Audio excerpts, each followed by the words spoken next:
under those circumstances, does it make sense to continue to ask Ukrainians to die by the thousands?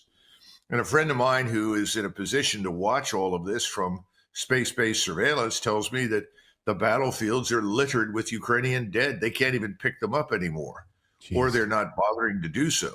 The Wow. hospitals are full of broken soldiers who will never return to active duty. And no one really knows how many have died, but the estimates are about 300,000 to 350,000 dead. Jeez. And of Louise. course, Ukraine, people continue to leave. We now think 14 million people have left Ukraine. That leaves maybe 18 million, depending upon how you want to calculate it. This is a catastrophe. Ukraine is being destroyed. So when is someone going to step forward and say, for humanitarian reasons, if nothing else, this must end?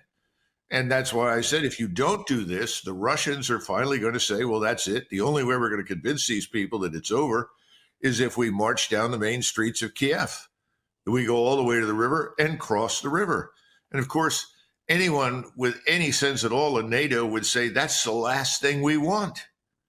We set out to prevent the Russians from moving west. We thought Ukraine was going to be a bulwark against Russia. Now we've created a monster. No one wants to go there. No one wants to admit that this was a very flawed policy from the beginning.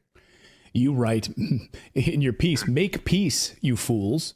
And it's the opposite of what Jake Sullivan dreams of when he wakes up in the morning. How can we send more munitions into Ukraine? How can we send in more weapons, more armored vehicles, more F-16s, more things that we don't even have at home? How could we ship more of it there? And well, when you have large madness. numbers of Ukrainians deserting, I mean, they're not stupid. Ukrainian soldiers see the losses.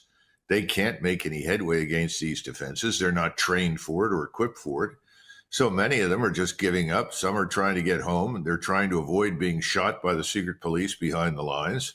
Others have decided, well, we're going to surrender.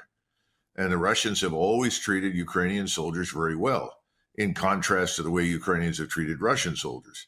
So this is